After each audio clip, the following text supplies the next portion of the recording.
Year to everyone. Happy New Year, and it's really yeah, it's really good to be able to see everyone. How is everyone doing? Yes, good evening, everybody. Good evening. We are the four sexy verses guys. The four sexy guys for this evening. Well, it's good to see you, Stephen Kelly.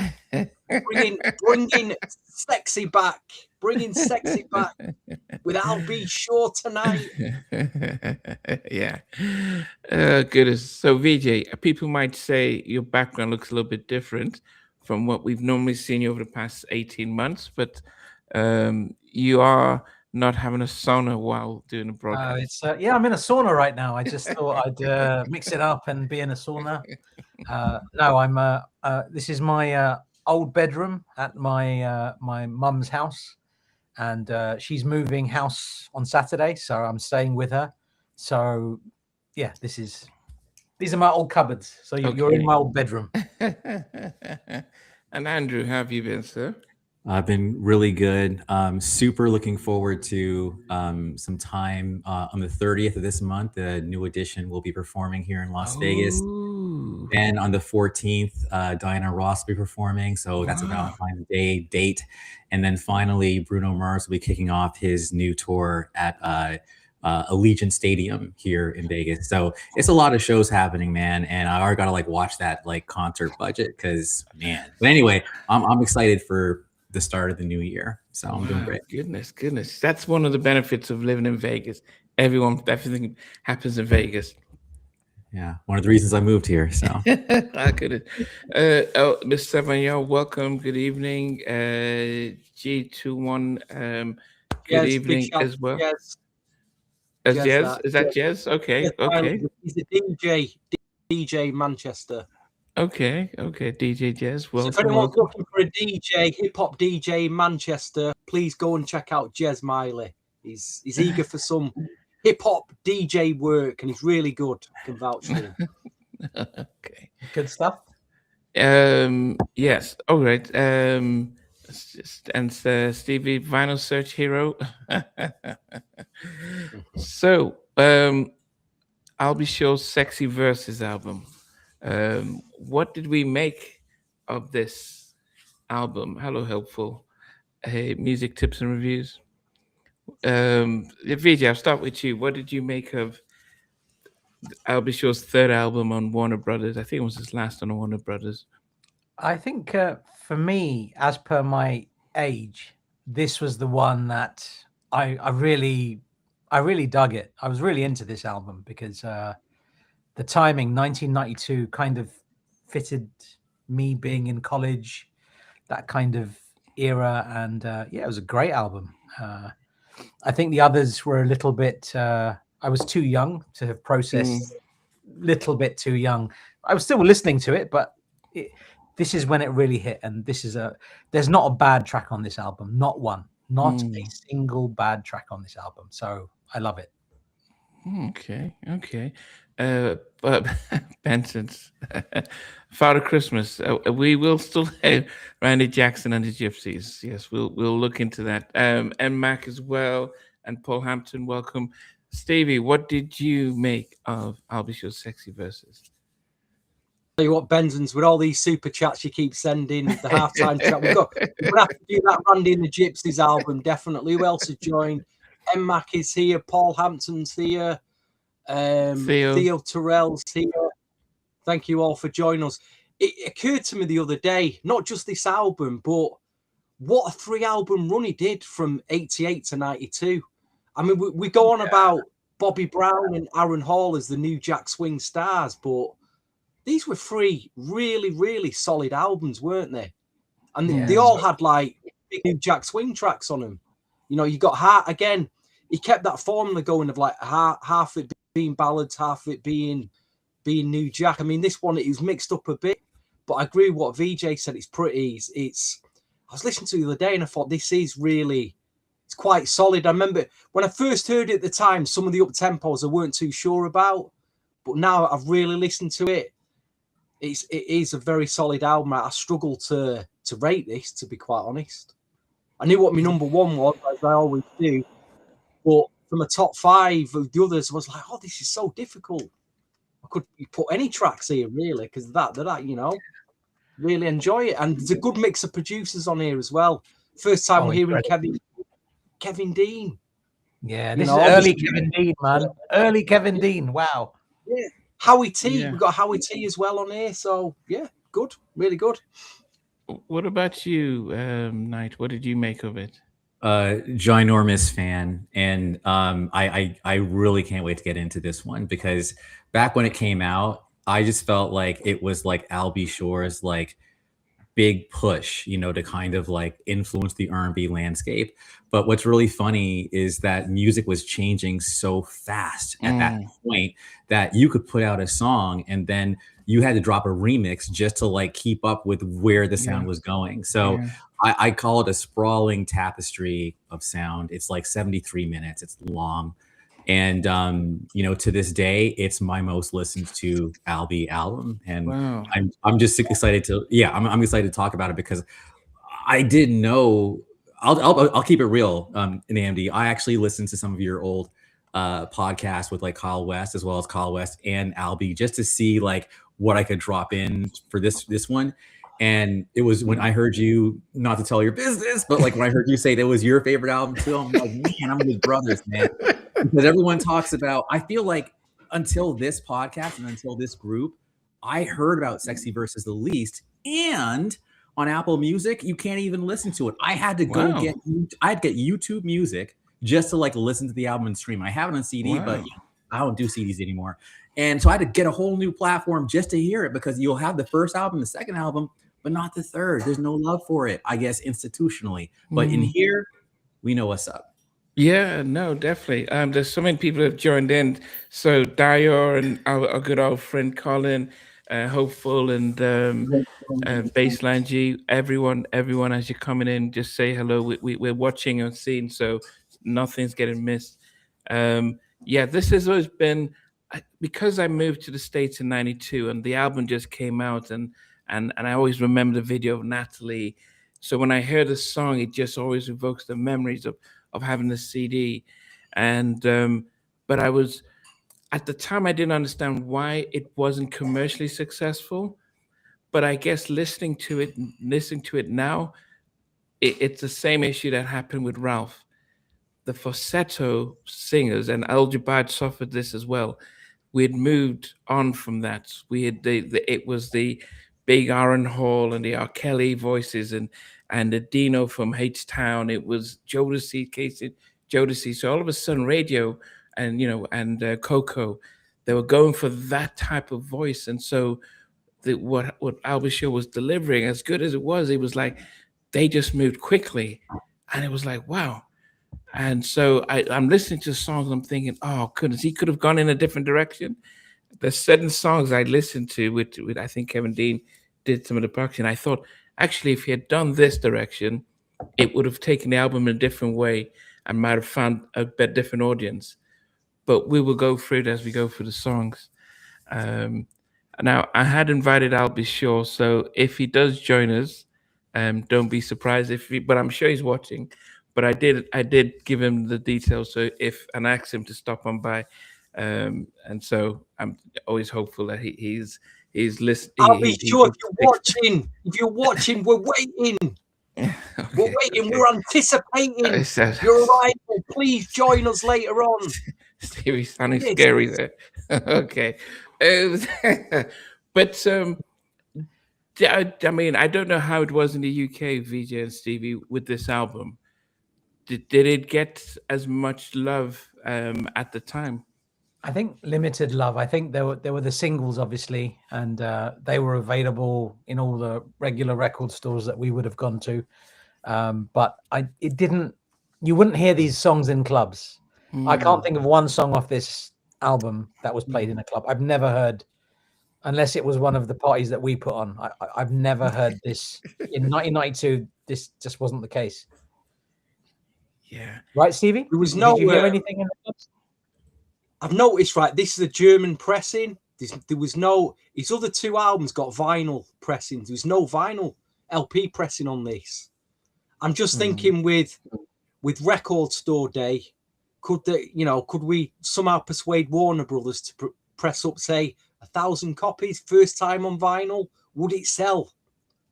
Would there be enough interest in America, in the UK, and Germany to sell 1,000 copies on vinyl? Well, double vinyl. If there's 1,000 copies, then me and you are buying 2, aren't we? That's 2. Well, there you go. 2. That's 2. There's 998 copies left for somebody else to buy. That's yeah. And also, I felt as well, it's the feeling I get from this album. It really does feel like an end of New Jack Swing era feel to it. It's got like an ending feel, crescendo, like a crescendo. So it's not just me who feels like you get it as well. Yeah. Nope. That's good. 1,000%. Yeah. 1,000%. Yes. Yeah. That's an interesting take, man. And I wanted to share this as well. I did show Namdi earlier. This is it looks like it's been made at home, but this is an original test press of this album that somebody at the record company would have done. And you still there? Yeah. Can you hear me? Yeah. Yeah. Sorry. Okay. So there's what was that song? "Ooh for You, Girl." Right. On this, it's called "Oh for You, Girl." So it's interesting. Just little nuances. There's nothing different on this, but things like this make me very happy. I was just telling Namdi earlier that like these weird items just make me smile. I don't know why. They're completely pointless, but I like them. Yeah, and I think one of the things it's that collector's habit of having something that's slightly different to all your other little versions. That's what it is, I think. Exactly. And I wanted to share this as well. This is Private Times and the Whole Nine. So this is the CD. I might have shared this before. So this comes with a key. There's a key, and the key is supposed to open the lock, and it just comes out. It opens out like that, and you've got this. You got the CD like that, and it's a fantastic, like really nicely pressed booklet. It's a really fancy booklet, nicer than the one that you get in the other, the regular CDs. Just random stuff. I don't know why these little quirky things. As you said, Stevie, collectors are, If they'd have gone so far to do something like that, why didn't they press any vinyls up? I just don't get it. Really, I don't know, man. It's like mad, isn't it? Like because most of the other Warner Brothers albums that came out in '92, they did get a vinyl press. Like say Chucky Booker, his second album in '92. That got a UK European vibe. It's strange, very strange, and it's much bigger named artist as well. Yeah, I just wanted to look at some of the albums that came out in '92 and just to think about what we thought about the way the direction of music. So we had Mary's "What's the 411," Invokes "Funky Diva," Silk. Yep. So that kind of jive. Okay, TLC. Yeah, a TLC with and then also SWV. I can't imagine. Brian McKnight's debut album was '92. I loved that album. I rocked that album. Bobby's album came out as well. Shy, If I Ever Fall in Love. Jade came out around in '92. Chucky Booker's Portrait, Keep It Going, High Five. So there was the landscape of music was changing. I know Tevin's debut album was also out at that time as well. We had the Bodyguard soundtrack, and so and we still had the hangover from Jodeci's "Forever My Ladies" that was still dominating. We still had the Michael Jackson's "Dangerous," so Remember the Time and stuff like that. So it was just listening to what's on the radio, and we also had, I think Bernard Medina was putting a lot of effort into Fresh Prince. So the urban music. Did you hear the special edition of the Brian McKnight album that you like? Special? No. Yeah, the special edition. It's called the Sleeping Bag. The Sleeping Bag edition. Okay. Okay. So I think what we're trying to get to was about the way the music industry and the music that was coming out was shifting, but I think Warner Brothers itself as a label, because Chucky was on, he was not on Warner Brothers. He was part of the label, but he was under Sylvia Rhone's Atlantic east west. So she was still doing like Keith Sweat was still under at Sylvia Rhone's direction. So they were still doing better with producing, promoting black music. But the Warner Brothers side, Ben Medina wasn't as focused. So hence Karen White was on Warner Brothers. So Prince was the main person on Warner Bros. That they focused on. So I think that also affected how much money they put into promoting the album. Because if you listen to the interview, Andrew, with Carl West, he said that after the second album, they realized they needed to go back to basics, and which it felt like they did. But I think at Warner Brothers, they just weren't in that space. Go ahead, Knight. Yeah, you're right. I mean, especially even the whole Carl West Break It Down, and right now you hear that do like it goes back to like the night and day. But one thing I also thought was peculiar was that the first two albums were Uptown and Warner Brothers, but there was no Uptown presence anywhere on this third album. And I also wonder if that played a role, that Uptown wasn't involved. And then while I have the microphone, another album I think about is Close to You by Father MC, because to me, Everything's Gonna Be All Right was almost in that same kind of vein as some of the up-tempos in this album. I felt like that was carving out its own lane, even though the whole Death Row and everything else was happening. So like it was that kind of New York, more aggressive hip hop thing that was still R&B, hip hop soul, basically. So that's another album that I think could have helped. Like had they kind of cross promoted, I think that would have worked. But unfortunately, maybe because that Uptown divestiture, that's what played a role. Yeah, I think you are right, and I remembered it, but I forgot about it. It was the whole thing about having a boutique label doing the streets promotion and marketing and radio, like when Uptown, is that they got the radio, they got the stuff, but when he went about full time with Warner Brothers, it felt like they handled it, but then it was that mismatch of, do we go to the urban labels? We don't know the urban labels as much as we used to. Do we go to the pop side and some of the tracks? And I don't know, and you guys can decide. Was Natalie the best first single or second single? Right? I thought it was the first. Then the second was Right Here, Right Now. Just let me quickly look again. I just had the album up. I thought it was. I thought just to double check here, the first single was track listed. It was I thought it was Natalie. For what I remember, it was Right Now in the fall of '92, and then the video for Natalie was actually a remix, and it goes God Bless the Day, and it was kind of like in a desert Herb Ritts style, black and white. Yeah. But no, I don't think Natalie should have been the second single. Just being real, great song, and also it was a different version than the one in the album too. So I get it, but it was like the Natalie video. It's there were other tracks that I probably think could have been okay. So Right Now was the lead single, so that's probably why he did a promotion with that. But I just think that even as good as I love Right Now, I think he probably needed a little bit more, something a little bit more up tempo. I thought if I had a lead single, I probably would have had it between Kick It in the Head, because of Rakim. I just thought that would have evoked some like, oh, Rakim's out of the, and it was a little bit more. It was a little bit more of Kicking Ahead. It was a little bit more sort of the drums, and it almost like Brand New Heavies, that type of vibe. And you had Rakim. Wasn't my favorite song, but it felt a little bit more grab your attention with Rakim. Or the other thing was the other one was Thanks for a Great Night. I felt that was like a Michael Jackson track that could have been a little bit more crossover, your Kiss 100, and gotten more attention.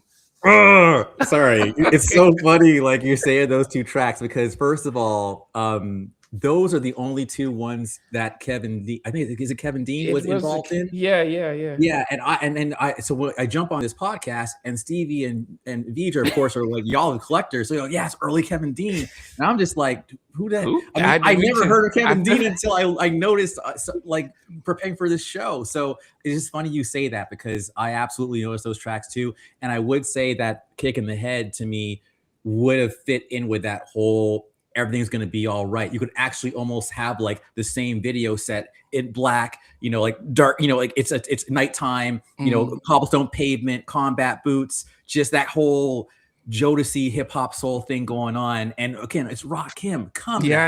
on. That would have been like, oh, it's I'm gonna so Jody with you. Watley's. Jody Watley built a Friends, whole yes. comeback on having Rakim in a video on that track. So that was, I just felt he needed something big like that, and then he could have just come with the slow jams and stuff. Vijay, your thoughts? Were you?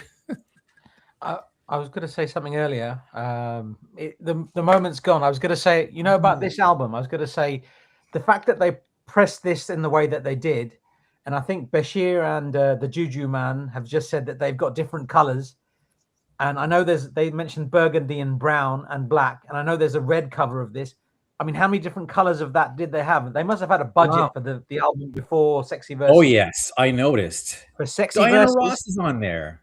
Sexy Verses, they must have run out of money completely. Yes. Or as you've already outlined, Namdi, you mentioned Prince on Warner Brothers.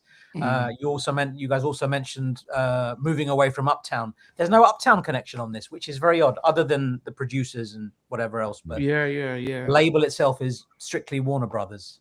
So there's one credit missing on the album as well. I'm hoping you guys might be able to tell me, or someone in the comments. The female vocal on the track "Die for You." Who is it? Very familiar voice, but I'm racking. Who is that singing? There's no credits in here at all. I looked her up, and she Tabitha. I wrote it down. Where did I put it down here? Tabitha Brace. Tabitha Brace. That's. I mean, the voice is so familiar. I thought, it could. It's Tabitha one of the girls. That's good. I didn't realize that. Credits. Yeah, they gave her a different name in the. What the hell is I? So in the credits, they gave her. Someone's Brian. They gave her Brian Latrobe or so. But if you search for that, they will lead you to Tabitha Brace. It's because there was that makes sense.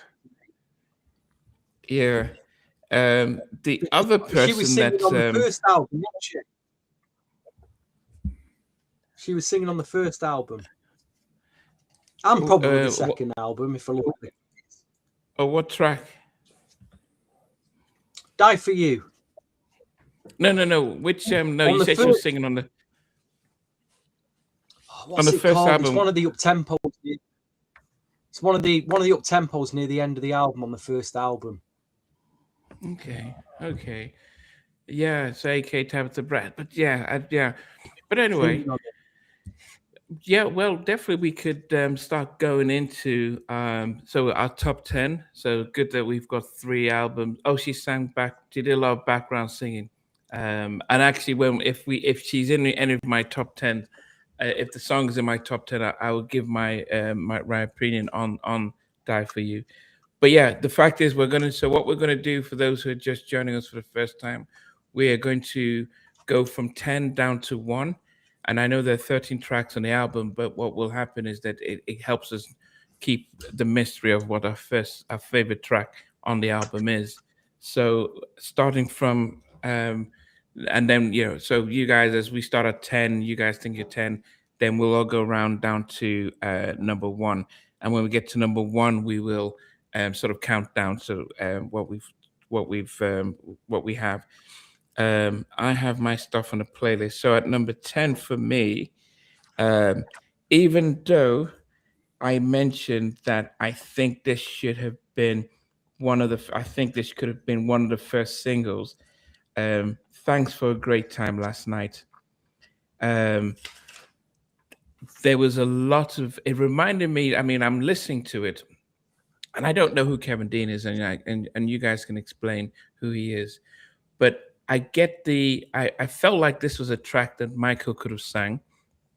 Even the way Al sang, it felt like the falsetto and stuff. Um, there were elements of with the drum patterns gave me elements of, say, Sound of Blackness. So it was almost like a Jimmy and Terry type of production when he did for them.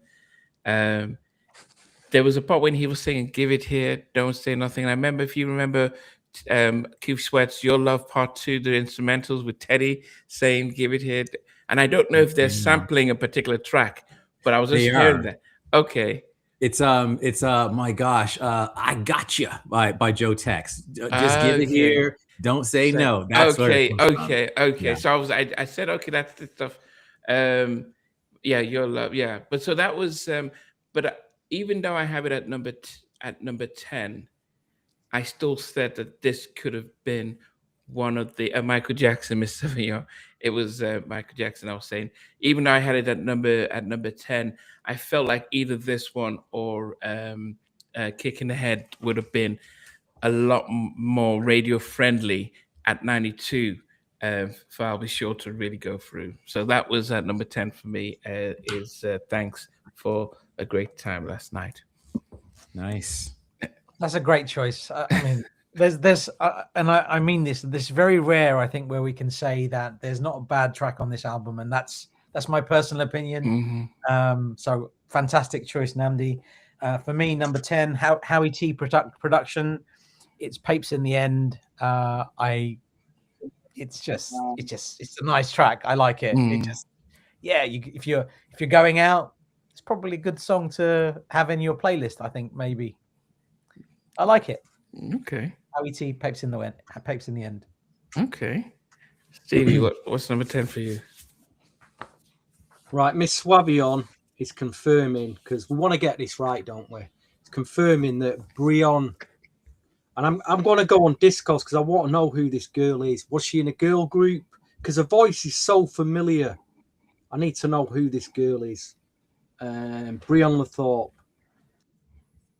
Anything in Discogs coming up? Have I spelt her name right? I have. Yeah, nothing's coming up. Hold on, I've spelled her name She's wrong, also known. why.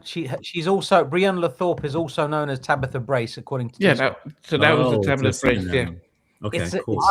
It's a secret name. Yeah, because on Discogs, you can't see that on a picture of Tabitha comes up on her artist page. Nice. Yeah, Love Tabitha, man. Tabitha, she's man. under the alias. Brion. Yeah. Wow. So it is Tabitha. So we're all right then. We're all right. So Miss Swabion was right. We were right as well. So all good. Anyway, let's get to number 10. I chose the third single, the third and final single. I Don't Want to Cry. I remember at the time it coming out as a single with a remix. It didn't, even though I got it, it didn't jump out at me. I think his vocal kind of gets lost. The chorus, the actual vocal gets lost in the production. It doesn't come across, I don't know, too strongly, maybe that reason, but it's a good track. It's, but third single, I'm not sure, but it's still in my top 10. It's good enough to make my top 10 anyway. So there it is. It's made number 10. Only number 10, I'm afraid. Okay. No, she Tabitha Brace isn't one of the good girls, but the girls are the good girls. But she did sing background as well.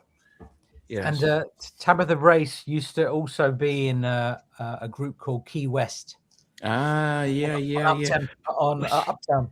So it was Tabitha, Terry Robinson, and Carl West, which is the connection which links her to this particular project in a very specific way, and Dominic Trenier, who we've spoken about before, who discovered D'Angelo.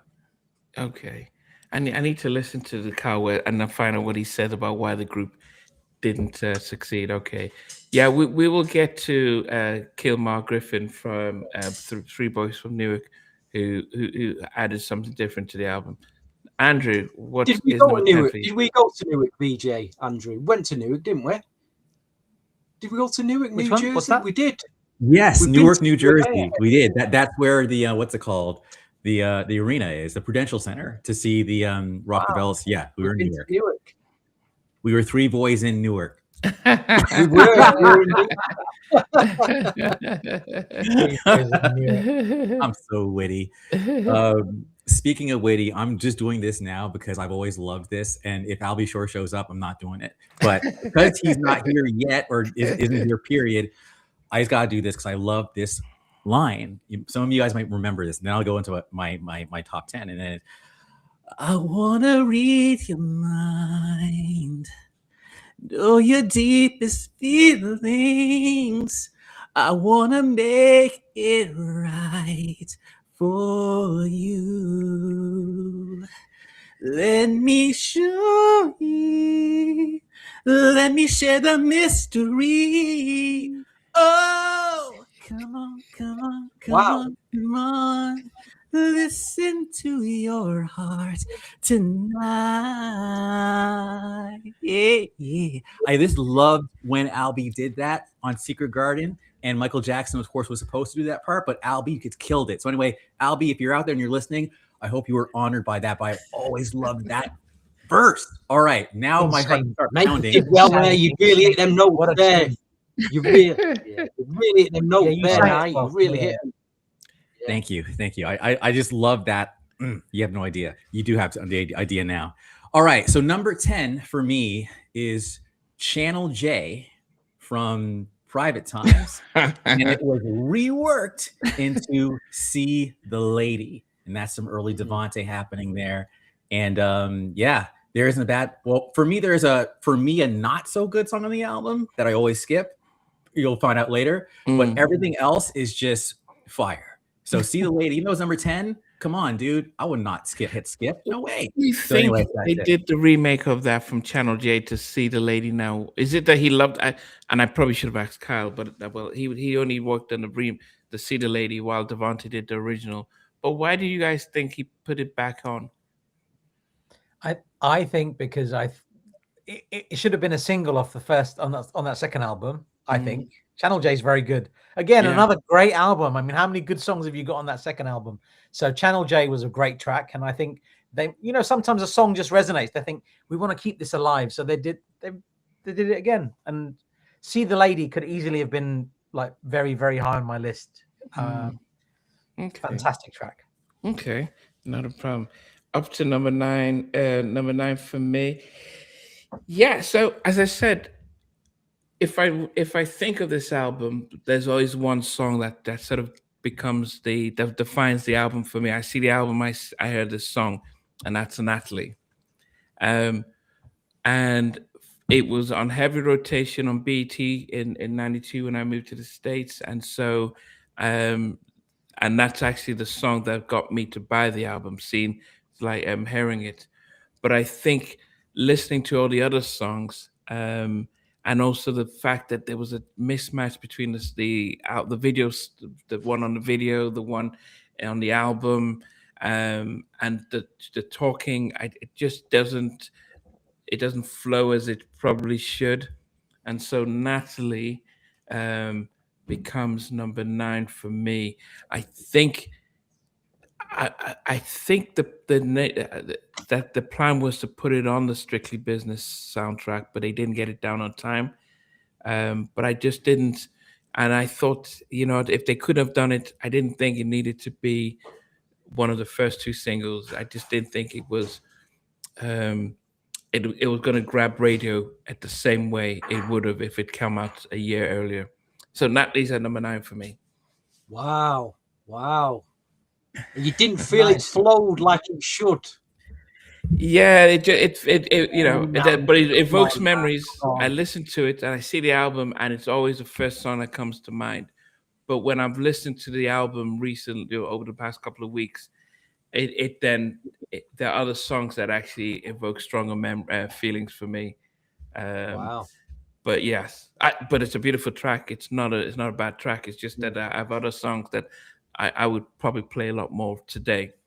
Interesting. Yeah. My number 9, produced by Keama Griffin and Albie Shaw, features Ike on keys. Just saying that out loud just makes me Yep. smile a lot. I can't help it. Ike on keys. What a magician he is on keys. Then you got Chub Rock and Grand Pooba on this. My number 9 obviously is Ooh For You Girl, and samples the incredible Bob James Take Me to the Mardi Gras from 75. And the way that sample just sounds perfect on this. It's just brilliant. And that's my number 9. There's that song it was like an Easter egg. What was the Easter egg from a previous song? Yeah, there is something in there from something else I do remember. Can you sing the bit you're talking about, Namdi? No, I can't. After night singing, no. You can. Can we vote? Yeah, everybody vote. No. I can't. Like, I have to. I can't. But it's Rescue Me. If you listen, do you wanna rescue? Yes. Of course. Nice. Do rescue. Yeah. So it was like. Yeah. Good call. So I'm listening to. I'm thinking, oh, that's Rescue Me. I wrote down Rescue Me Part 2. So yeah. Nice. Cool, Yeah. man. Yeah. So So that definitely a good one. Okay, Stevie, what about you? I went for the track that does sound like it should have been on the previous album. I think it does sound slightly dated. It sounds like a 91 swing track rather than end of 92. But it's See the Lady, but I do like the track. Wanna see the lady, bum bum. I do like it a lot, actually. Could have been a lot higher in my chart, but it's made my number 10. You know, it has made my number 10. Okay. But like you say, it's very similar to Channel J. So see the you know, they got two. No, it was songs not similar. It was it was the same song. It was just they got 2 tracks out of it. You know, and added another track on. So why not? Eh? Why they could have left it unreleased, and you know, it could have, you know, would have all have been saying, why didn't they release that track? So at least they put it out. So thank you, Mr. Albee, for putting it out. Okay. Wanna see the lady. He says it was work from Rescue Me and Tevins Just Asked Me to. I don't even know that song. Was that the first album? I need to listen to that Tevin Campbell album. Incredible. Just Ask Me To was on the Boys in the Hood soundtrack, and I love that song. It was summer of '91, yo. Yeah, you got to hear that one. It's fire. It's great. Carl, break it down. Yeah. That album, though, my God, like 13, 14-year-old Tevin, and I thought, who is this kid on Quest Records? Quincy Jones has signed him up. Who is this kid? He must be pretty special. And boy, Tevin Campbell was just incredible. That first album was magic. Yeah, it is funny that Cal West says, yeah, we you know, once we got the go ahead from Benny Medina to produce the 3/4 songs for Tevin, we went and picked him up from school. Took it to the record. And I'm thinking, you just pick the kid up from school, go record a song, and he goes back to school. Oh man. We got Mohammed out from Kuwait, and it's 1 o'clock in the morning. But Mohammed is a trooper, so we appreciate you being part of it. Andrew, what is number 9 for you? Super quick. This is an Aura ring, so it's more of a fitness tracker thing. Before you answer, Hopeful has said, Did you get married over the holiday? Not yet. This is a foreshadow. With that said, so my number 9, believe it or not, is aligned with somebody else in this podcast, and that is Natalie.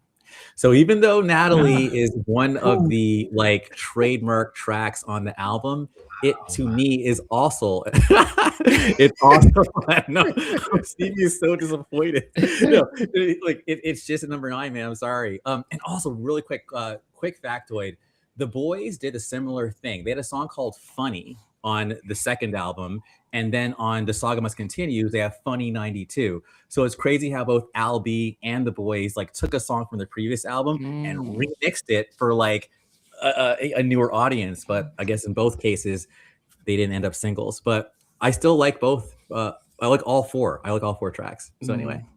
Okay, yeah, but Natalie, okay, yeah, it's and I think what happens when an album, Colin says, I'm stunned. Colin, no, as I said, when I started, it was up and then it kept sliding down because I'm listening to the. It's hard to do this in 2026 from a '92 album because your '92 self would have had it higher up, but when you're listening to it now you're bound to change and appreciate things differently.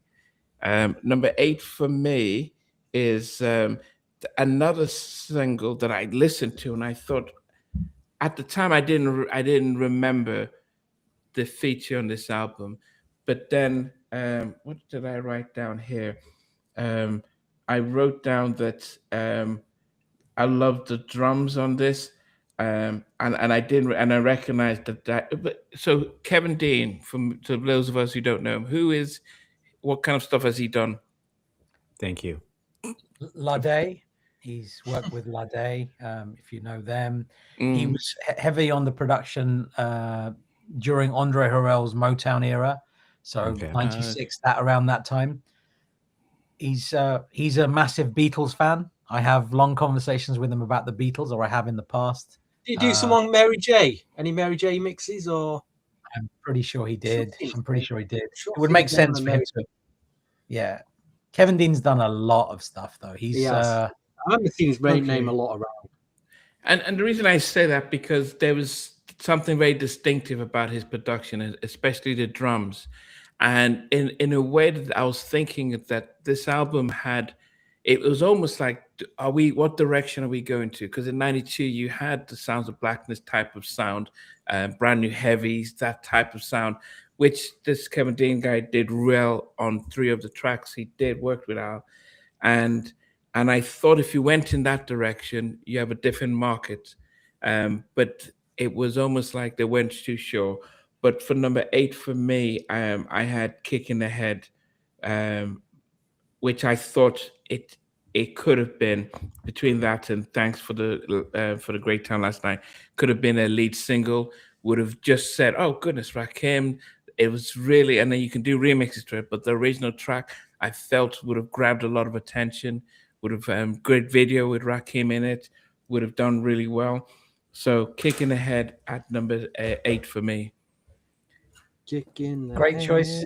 I'm not going to argue with you on that at all, because my number 8 is also Kick in the Head, and obviously it features Rakim, samples the Honey Drippers in Pizza President from 1973. Fantastic. I love this song. I just wanted to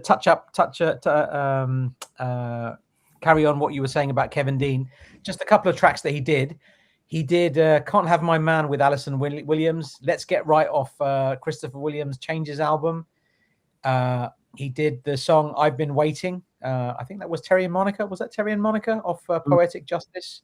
Mm-hmm. He did Deep Down by Lade, Billy Lawrence, Sounds of New York with Vertical Hold and Angie Stone, Horace Brown, One for the Money. That was part of him. Wow. Written on Your Face, Color Me Bad, if you're into any of that. Atlantic Star. He's done a lot of stuff, but there you go. That's and he was also on Al B. Shaw's Honey, I'm Home. So I think somebody mentioned, why did Al B. Shaw not Hold have as well?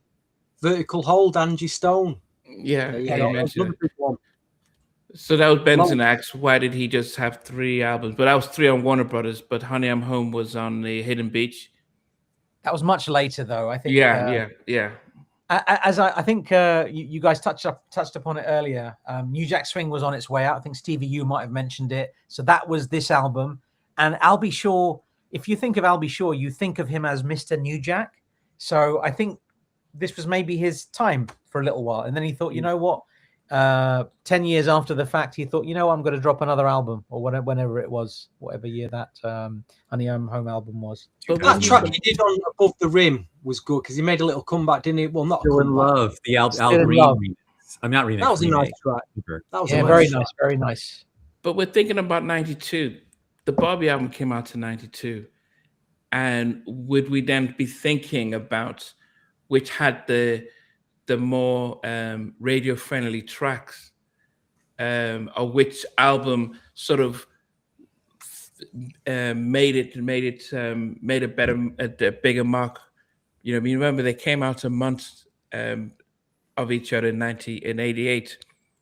They both albums, in effect mode and Don't Be Cruel, came out June of '88. So here they're bringing the follow up albums the same year of '92, and so that's something that we can discuss at the end. But yeah, Stevie, what's number 8 for you? Number 8 is actually "Ooh for You, Girl," the one that you noticed had a little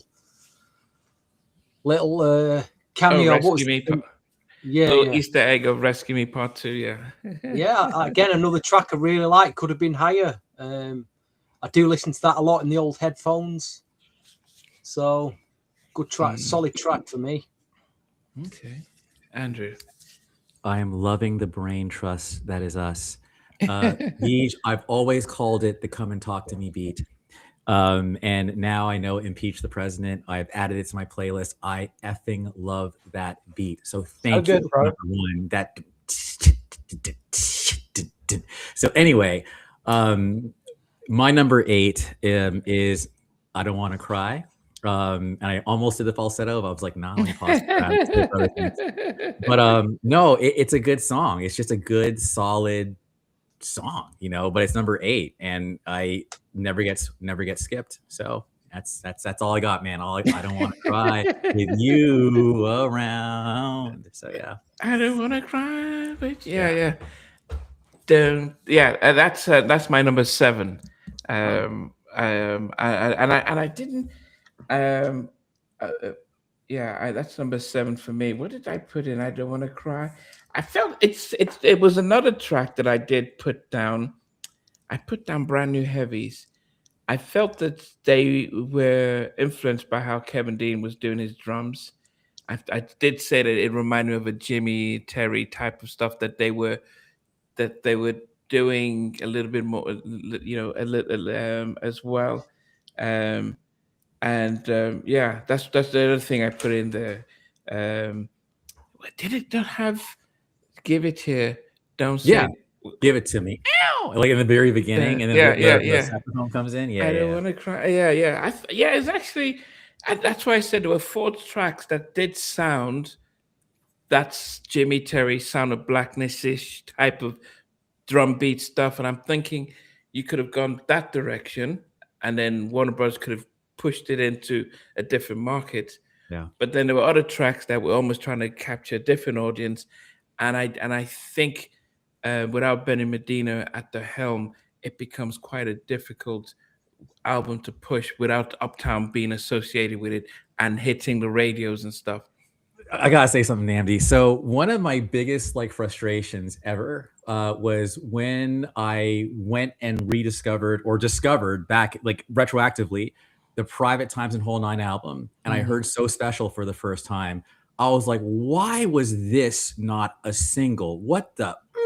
And then on YouTube, it's literally it's the top song on that album in his whole discography, right? I feel like the singles campaign for the second album was not A&R'd properly. It was like going towards one audience when a song like "So Special" was absolutely in the vein of your original album, and that song is arguably one of his best songs, in my opinion, of all time. What? So when you talk about we need to do that album, we need to do that album. Wait, what's that? We got to do that album next? Okay. Do the album 10 to 1 as well. We need to do that. But it's just, why are you going over here when you've got all these people over here who are ready for what you have? Yeah. That's So Special is anyways. Yeah. Okay, thank you. I had to get that out. Yeah. And you know, he was pushed in many directions, as Kyle would say, and he was doing his Jodeci stuff. He was working with Tevin, but also what's the white guy that Jordan. No. David Bowie. David Bowie. He was was doing a lot of different things, and I think Carl says the music kind of wasn't the main focus, and you then have to make a decision. Do you follow Eddie and Uptouchables and Uptown, Let's Keep a Sound, or do you just experiment here and there? And he and Carl were an amazing production team, but then Carl didn't do as many tracks on the second album, and so there was just so much happening. But anyway, I think there's something there as well, like with what you've just said there, Namdi. Albie Shaw worked with David Bowie, Yeah. Diana Ross, Quincy Yeah. Jones, Barry Yeah. White. All Yeah. like I'm just saying, Albie He Shaw was could on easily another have been- level. yeah, dude. yeah, yeah, He could have yeah, been on yeah. Mary's level. You know, Mary worked with George Michael and Later on, though, this was after she left the Diddy and like he signed could with easily have Geffen. gone that way. You know what I mean? Mm. Like he was already like the famous thing about David Bowie I love is that Coldplay approached him to do a song and he said, "No, it's a rubbish song. Why would I want to work on this song?"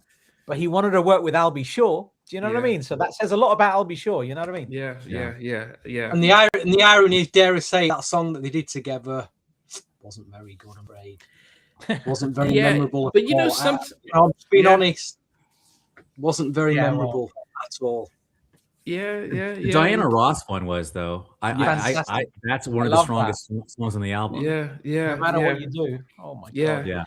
I think they resampled that in this album as well. The sound, the and I forgot to record that one, but I think to get Diana Ross to work with Bowie, to work with Al Green and all that stuff, it just says that actually he was catapulted to a different level at a time, and hence it just shows there was a difference from the guy who's from could have been on Uptown. So anyway, Marco shared something good there as he well. said he also worked with Rod Stewart. That's great. You're right, Marco, and Al Green. and Al Green as well. Great. Like Albie Shaw could have been One of mega. them. He could have been mega. 1987 Sony Innovators. I mean, I think he came in just kind of blessed. Like he came in kind of like at the top already, and it's like. Yeah. Anyway, legend. If you're listening, you know this, so we're giving you yeah, so you know. Who's next? It'll be VJ then. Is it? Yeah. Okay. So is it number 7? Yeah, number 7.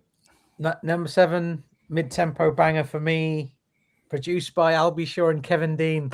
I love that Kevin Dean's on this album. This was early Kevin Dean, as we mentioned multiple times now. Thanks for a great time last night. That's my number 7. Fantastic track. And I could arrange any of these tracks in any order and I'd be okay with it. They are all brilliant. So I feel you. Yeah. That's my number 7. Today. Tomorrow it's number 1. I'm just saying it's number 7 today. Do you know what they said? Red Bliss mentioned that No Matter would have been, but Diana snubbed the video. You can always release a video without her. You could always do a silhouette. You could if you want to release a single, man, you can release a single. But to get her on a track, yeah. Okay, all right. So, Stevie, number 7. Again, I wasn't sure where to put this. It could have been my top 5. It's between, I think it might have originally been in my top 5, but I moved it out for another ballad. It's got a killer chorus.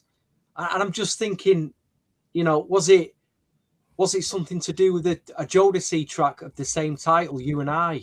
So I've gone for number 7, You and I again. Killer chorus. It has that Jodeci You and I vibe about it, which I do love. But I might be kicking myself thinking this should have been in my top 5 now, but it's a great track. Yeah, man. Track. Dude, when I tell you, when we do the final list, you'll see where I've put it. I'm embarrassed. I could easily have been my number 1. You and I. Yeah, You and I. You got Ickley on drum programming on that track. You're Really? done, man. Yeah, Ickley's doing the drum programming on that. Okay, so for those of us who might not be familiar with Ickley, I know the 3. I know both Vincent Herbert and Kimo from 3 Boys from Newham. But who is Ickley? Ickley, he's 3 Boys from New York. He did. So he's one of the 3 boys. He's one of the 3 boys. So he okay. He also did. This you'll find interesting. Oh, I yeah, think we right. mentioned this Sorry, before. he just He produced This Should Move Your album by Mantronics. The only song, I believe, one of two songs he didn't produce. One of them was Got to Have Your Love, but Mantronics album was his. That was him. He also did the East Coast remix of Ultramagnetic MC's Big Popper. And if I go down the New Jack Swing R&B route, Ike Lee his name is way up there. Okay. Way up there. He's So actually, What was that? What was that group from the mid-90s that didn't come out that had Faith Evans in it? Forgot the name. How can we forget the name? Deja Groove. Deja Groove. Yeah. There was 1, 2. There's a group called 1, 2, 3. Want to check that out? He did that as well. 1, 2, 3. Yeah, 1, 2, 3 did it. But that was CK Blunt Productions. So that was interesting because Ike Lee and Keama Griffin moved away from Vincent Herbert for a moment, and they worked with Christopher Williams, and they created something called CK Blunt Productions. And it's all full circle because Vincent Herbert was introduced to the music industry by Christopher Williams. So it's all connected, and it's that was the 1, 2, 3 album was all done by CK Blunt Productions. Okay. But I don't know what. So I wonder if they renamed themselves Three Boys from Newark after working with Albie Shaw, because if the three of them are on You and I, but they weren't credited as Three Boys from Newark. Oh, Andrew, are you saying something? We just okay. Oh, I'm singing with the mic off to make sure. Okay, it's fine. Okay. It would be around that same time, Namdi. I think it would be around that time. So that name must have come in around that time. Okay. So 92. It's got to be 92. Okay. At some point. Okay. I think. Okay. All right, Andrew, you're next, number 7. Never sung this in my life. What's the use in calling when there's no love calling? Why are we wasting time playing games? So playing games is at number 7. Yeah, strong track. So you know. Whoa. Yeah, the one Devante Swing track on the Boom. Yeah. Anyways, that's it. Okay. Okay. Made it. That's number 7. So number 6 for me was You and I. And now, of course, people did start saying that, was he redoing the You and I that Jodeci did? But for me, it sounded different, although it took some elements from it. But because it was and at first I thought, did he get Devante to do the production? Until you read the credits, and it was the Three Boys from Newark doing the production on it. We've got to give credit to Albie Shaw he writes pretty much everything unless he sings a cover, but he does the lyrics for all his tracks. But it was co-written by Keama Griffin. But You and I, Forever and Ever, is at number 6 for me. Nice. Yes. Wow. All right, VJ. With where you guys have placed You and I feel like such an arsehole, man. I put it in the wrong place, man. It's such a good song. It is a good song, man.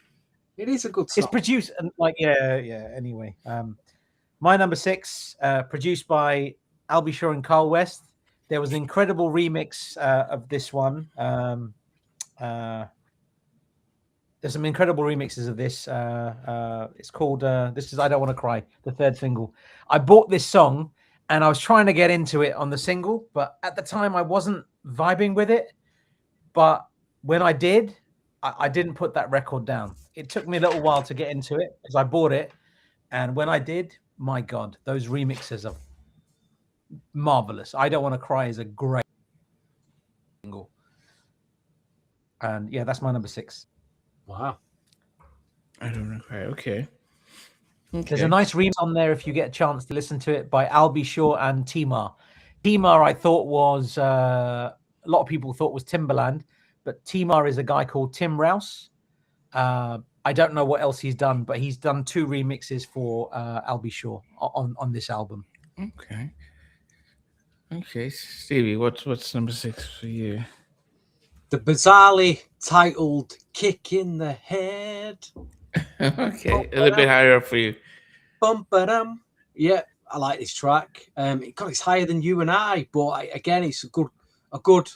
Some of these up tempos, a couple of the up tempos, especially this one, and Turn You. Well, I'd say this one remind me of, if any of you've listened to N-Touch's second album, the up tempos on them, which are very heavy, funky based.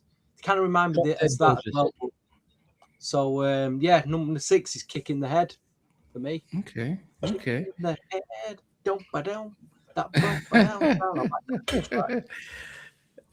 yeah, as I said, any song at 92 with Rakim, when he was, very scarce, should have been really taken and pushed up. It's almost like getting a Biggie track and not releasing it, or it just, that should have really made headlines like, oh, Rakim. Yeah. Knight, what about you? Number 6. My number 6 would be higher if there wasn't this inexplicable incorporation of sounds in the song. And I'm being a little dramatic here, but I always thought of this album as a very big, awesome journey, a long journey. And this is the last ballad on the album. And it just feels like the ultimate end of, like, Heart of Stone, Please Don't Go. But why are there kids on a playground just screaming randomly in the beginning and the end? I'm like, this takes me out of it. I mean, there's a certain innocence and beauty, but it's still like, nah, you didn't need this, man. Anyway, I'll Never Hurt You Again. It would be higher. I wanted to rate it higher, but then those little kids, yeah, like randomly, I'm like, what? You're banished at number 6. You almost made it to like the top 3 probably, but I just couldn't do it, man. But everything else about the song is just, it's epic. I understand. Okay. Love you, Albie. Just so you know, I love you, man. I was interested to wonder what y'all made of that track, actually, because, like I say, it was the last track. It didn't. I'll be honest, it didn't make my top 10, but I was just interested. What you said, actually. He said it was either the kids or the rain falling. And now he knows it's the kids. But I was going to say, like, for me, that's my number 13. I'll just say that. That's my number 13. Same me, 13. But if I turn my list upside down, I'd be okay with that too. I'm just saying, it's a great song. I'll Never Hurt You Again. And I understand what you mean about that. Like my pet peeve on certain songs, like, when you have like a song and it's like, they're like, don't be, like they repeat themselves. I'm like, why are you repeating yourself? Just say it once and get on with the next bit, man. So there are certain things about that period where they did weird stuff. Kids in the playground, it just seemed like, I don't know what that was about.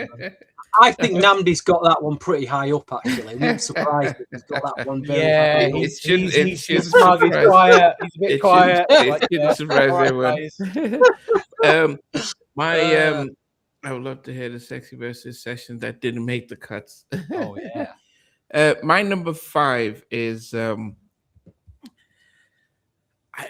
love the production of this, and I loved Isles for how he sang this. I just think that Tabitha did not compliment him on the track.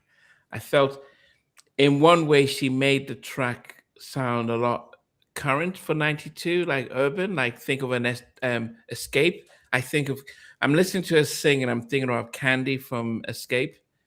But I felt that if he had gotten a more, Faith Evans or Mary singing Die For You alongside him, it would have really pushed it. I'm listening to her singing, and I was a little frustrated that you're not really pushing it. It's almost like we couldn't find, Mary backed out, so we just get, okay, just go ahead and sing. It just felt that she wasn't up to the track.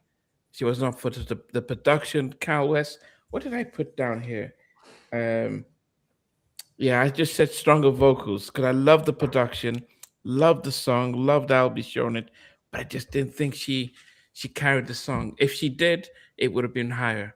But that was the only thing that gets me. And actually, I put it low and I kept listening to it. I'm like, I love this song, but I'm listening to it. I'm like, oh goodness, you don't have it. You don't have it. So Wow. anyway, Die for You is at number 5. Would have been number 1, or it would have been number 2 or 3 if you have vocals were stronger. More Redbridge Wow. says Mary was booked up. I mean, do you guys? I mean, what did you think of her vocals? Or did you think she carried the track? I mean, I'm saving it. I'm Okay. biting my tongue so hard. okay, All no, right. I know. Okay, VJ, what's number 5 for you? Number 5 had some great remix. Well, I won't say great, not my bag really. There were some remixes by Richie Sambora, also a great remix by Albie Shaw and Carl West. My number 5, produced by Albie Shaw and Carl West. It's obviously Natalie.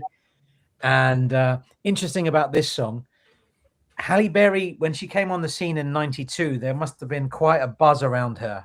And the fact that they got her onto this Strictly Business film. No, she was. This was her. I think it was her first stop. She was not doing. She It was had at the beginning. It was the early beginning of her career. Yeah. But think about it. Father MC did a song called Go Natalie, which was meant to be on that soundtrack. Then there's a track called Natalie Here, which should have been on the soundtrack. There's no songs related to Natalie on the actual soundtrack. So, yeah, they were trying to... People must have been submitting stuff for that soundtrack, and then they thought, it won't fit here, so we're going to put it on here. No, Father said that he didn't get it completed on time. And I need to listen to the interview with Carl West. I think that they recorded it for it, but there was a deadline. I think they were. That's what he said. That's what he said. I think there was a deadline, and it was one of those. We've got time, but and then they thought it was an Uptown stuff, and the movie. I think the movie company says, "Guys, we need the album tomorrow," and they were thinking, we can delay it, and I think that's why those songs didn't make it.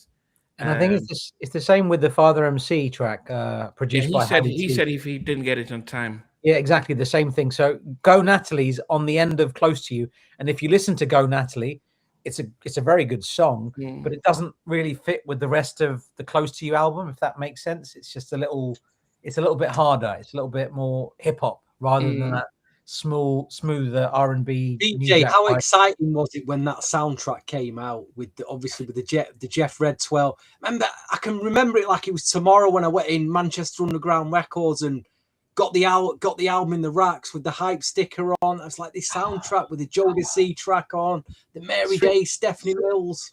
Yes, what a Strictly soundtrack. Business was like, it was exciting. It was very exciting. It was it was really like the time, wasn't it? And we weren't able to. We didn't have money to buy so many records. So we'd buy that album. I listened to that all week. All week. Yeah. All week. That was it. I don't think I did anything else that week. Okay. Very good album. Stevie, what's number 5 for you? This track, it's that moment on the album that... Does anybody remember on the second album a track called Shades of Grey? Very different, melodic sounding, just above mid-tempo. Well, it doesn't sound like that, but it feels like that moment in this album. And that's Thanks for a Great Time. Thanks for a great time. But it's similar what the effect that Shades of Grey had on the album previously. But I like this track a lot. It's just very memorable, quite melodic, just sticks in your head. Again, that could have been further up rather than at number 5, but I think it's a little gem, that track, actually. I think it's a little underrated gem. Thanks for a Great Time. And Namdi said it should have been a single, even though we put it at number 10. I thought it, yeah, but no, because so there's a difference between when I think about the A&R trying to push a song that could get radio friendly, because it was when I say a Michael Jackson song, it sounded like stuff that Michael put out, which can then hit a broad audience, and it was nice and melodic and everything, and the way he sang it, and as I said, what I was there, drums, Sound of Blackness, he had all this stuff going in there. It could have been a first single, would have easily hit radio and stuff like that. So more so that, but I've had 9 other songs I love better, But as an A&R person, I would have put that out. Yeah. Love that objectivity, number one. And then number two, sorry to put you on the spot, Beach. Do you know the drum sample? Because other songs had that. It was a big song? drum Which song? sample at the time. Thanks for a great time. What it was. I is heard that it in a sample? lot of hip hop tracks. Yes. Quite a few hip hop tracks. I Don't worry about it. I'll look it up later. Nothing came up. I couldn't find anything. I was looking. I for that love one. that. I love that sample. The Saga Must Continue. The Boys again has that same sample. But anyways, now I get to unleash the floodgates of me biting my tongue. At number 5, indeed, was also for me, Die For You. I have 3 main trains of thought on Die For You. I'll start with the first one, the subject matter. So when I was a kid, you know, a teenager, the last thing I want to do is die. And I don't want to die for anyone, okay? So I feel like because Albie has a kind of like a younger sounding voice, it's a bit of a mismatch because when you look at the subject matter of Night and Day or Ooh, This Love Is So or Off on Your Own Girl, it's lighter. But now you're talking about I Want to Die For You, skirt. Like I feel like that's a number to pause. I think if you're more like a KC like vocalist, older audience, you can think about dying for somebody. But when you're younger, number one. Number two, it absolutely made me think of If Lovin' You's I Don't Want to Do Anything. Casey and Mary. It's a ballad, a duet. But I was going, this is a missed opportunity. You absolutely should have gotten a bigger name to sing with you, like with Diana. So my first thought, believe it or not, was another Warner Brothers artist. So I thought maybe Karen White, right? Yeah. But then I think she could have killed it. But then this could be controversial, but I'll just say it. So I remember hearing a lot about like, oh, light skin energy and dark skin, light skin brothers are making a comeback, right? And I think Chris Brown has reclaimed the throne for the light skin guys, right? But back in the late 80s, light skin was cool. So Albie was part of that whole thing, right? Get Shantae Moore. I know she's an MCA, but I feel like Shantae Moore and Albie in a video with that light skin energy, that song would have been massive, in my opinion. Die For You is a great, great song. Yeah. But it's just but maybe change it from Die For You to something else. So change the subject matter, get like a bigger name, shoot a great video, and you're off to the races. But it's a great song. The one thing you said about like when you're younger and you were saying about dying for you is not appropriate for somebody that's young. Like when you're younger, you want to express your love in such an extreme way. I would die for you, like that. You know what I mean? Like when you're younger, you want to give it all. Like you want to give your total self. If I could jump in, I thought of that. I think when you're younger, you can say, if you leave me, I die, right? Like, oh, I'll die if they leave me. That, like, you know, I die without you. That's cool, right? But to actually say, no, I would die for you. Like, I would just trade places with you when you're like 16, 17. No one's doing that. Like, I think it's more like that's literal, in my opinion. I get it. But I feel like there is how many songs do you know of where people are saying, I would die for you? That's actually a hit. Yeah, fair enough. And I found out that sample for you. Sorry. It's you. Melvin Bliss Synthetic Substitution from 1973. Amazing. Thank you. Adding it to my phone. You're the man. No, but you make an interesting point, and I did think about. I was in my head. I was thinking, who could have delivered a song? Karen was on Warner Brothers with him. Probably would have made a difference. It was definitely a mismatch, and it didn't sound as believable as much as it's a great song. Now, my favorite Jodeci track is, you know, as M. Mac would put out there, is Cry For You. But there's a way, as you said, Andrew, with that type of church voice that kind of sounds a lot more believable. Like, you know, Baby, I'm Begging. It feels as if, oh, goodness, man, that's definitely. But there was something about a mismatch in how that song was. It's high up, 5. But it could have been higher if we did have, somebody even mentioned a Jackie McGee bringing in some of that soul. I think he needed somebody to bring a different energy. Bryan Adams says I did think of Bryan Adams, but it's like anything I'll do it for you. He just says that at the very end, but he didn't name it. I'll die for you like that. I don't know if that would have been number 1 in '91. Anyways, thank you guys. All right. Yes. Okay. Number 4 for me is what did I put down here? Yes. So, and this one had another Easter egg from his in effect mode, um, produced by it. Oh goodness, I think yeah. So it was playing games. So that's the track, but there's an Easter egg in one of the lyrics. He says here that was in effect mode. If you can remember, if that means you guys would have listened to the song and then had a throwback to okay, I'll give you the song Rescue Me and Playing Games. There's a lyric that he uses in Playing Games that comes from Rescue Me song. Listen, man, I thought that we were all geeks, but you are taking it to another level today. You win, man. No. He's done his homework. He's He's done his homework. It's all you today, baby. Hearts don't lie. So he uses the lyrics. Yeah. Hearts don't lie. Nice. He said it twice in this, but but he got it from Rescue Me. Well, he rewrote it from Rescue Me. What I put down for this was, I think of every track produced by Devante, I think this was a time when they just said, "Okay, Devante, do you know how to play keyboards? Prove it to us." This was a Devante Swing masterclass on keyboard. It was almost like, okay, this was him playing the keyboards and I'll just singing a few tracks in there. I was like, he was just going through it. I think Eddie Effers said that Devante just has keyboards stacked and he's just playing. And I'm listening to this, I'm thinking, wow, none of his Jodeci stuff that he plays the keyboards this crazy as he did on Playing Games. And I think if you listen to go listen to Playing Games again, and you just see Devante just going mad over this particular track, but loved it. So that's number 4 for me is Playing Games, written by Albie Shaw and produced by Devante Swing. Keyboard masterclass is what I said there, and also listen to Albie Shaw says "Hearts Don't Lie," and then listen to Rescue Me, and then you see that he's like, hey. Easter eggs from the beginning, going back to the basics. Funny, I had the lyric used in a couple of songs. Yes. So yeah, that's I think All I See is a big favorite song for me from Christopher Williams, but he doesn't do with Teddy Take It to the Bridge and he'll do a little solo stuff.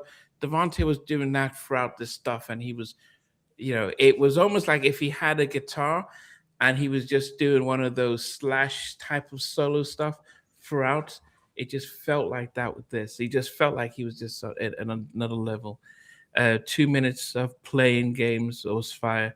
The last 2 minutes, and that's when Devante went wild. Yeah, I was just saying the last two minutes of it. Just listen to the end of it, and he's just All right.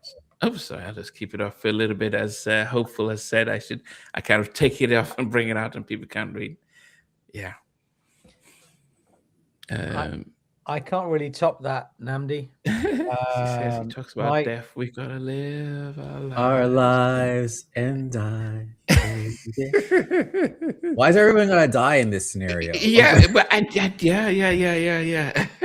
And I found a big song that was talking about dying in 1992, 91, 92, I think it was. PM Dawn, I'd Die Without You. No, I die without you. He mentioned I said that. Oh, you mentioned What I it. said, but it was more of an expression, I can't breathe, breathe again. Like I die without you, which is different than like if you leave, I die. Not like I'll just volunteer myself to die. Prince B wasn't talking metaphorically, was he? I thought he was like saying like I'd die without you. Like if you weren't there, there'd be nothing left. That's what it felt like to me. It felt so impassioned, man. Everyone can relate to that. Like when you love someone so much and they leave, you don't know what you do. But I don't want to be combative. I'm sorry. You're right. No, I'm just. You're right, Prairie Dog, but we don't want to think about it. So my number 4 is the same song as you, Namdi, produced by Devante and Albie Shaw. It's Playing Games. The hook is insane. The song is insane. The keyboard solo is bananas. I love this song. I can't add anything to what you've said and what Andrew said earlier. You guys you've summed that song up absolutely brilliant. I was going to say about a couple of comments. Sauvignon, you mentioned about Deja Groove. Yes, Deja Groove was on Kedar's label, so he was the executive producer, but he wasn't the music producer. And also, Stevie, you asked about Mary J. Blige's involvement with Kevin Dean. Kevin Dean did Deep Inside. That's what he did. Oh wow! Dum For Mary, dum dum dum. I love that with the Elton John sample. Inside. Yeah, wow. That's Kevin Dean. So okay. Oh, Stevie, number 4. Something to think about, guys. A question I'm going to just put to you for after we finish this top 10. We actually did an I'll Be Sure overall podcast top 10 a while back where you could do a top 10 from any of his albums. And I'm just looking at that. I've got it up. And only one track from this album makes my fight. So have a think on this album. If you had to compile an overall, including all the other albums, your favourite track, how many tracks, if any, would make your complete I'll Be top 10? I'll ask you later on that. But anyway, my number 4, it's bingo. It's bingo for VJ Namdi and myself. And like this, originally you and I was at number 4, but I actually kicked that out and put Playing Games there. So we've got a bingo going on here. Number 4. That's crazy. Bingo. But yeah. Are we gonna have for Jeff Beers? For Jeff Beers, number 4. There you go.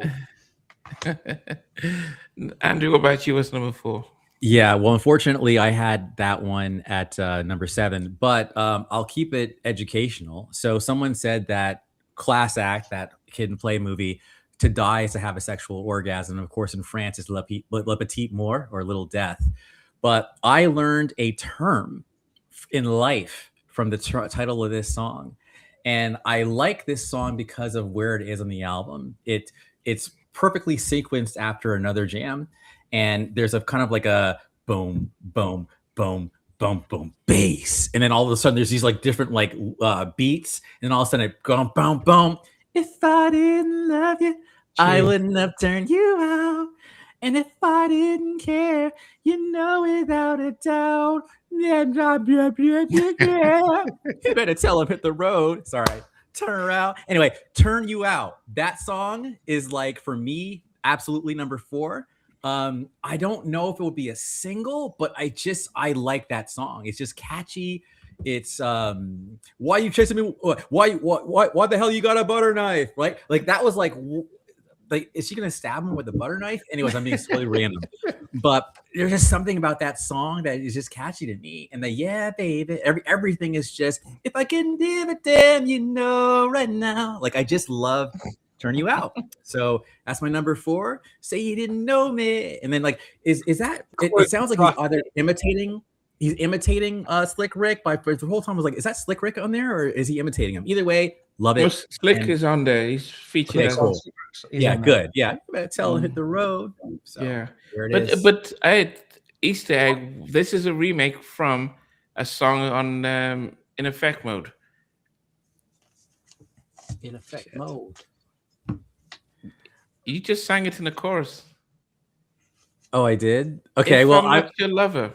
Oh, is it okay? It's in there. So if you listen to it, it is almost remaking "If I'm Not Your Lover, If I'm Not Your Friend." That's why you go Slick Rick back on it. That makes sense.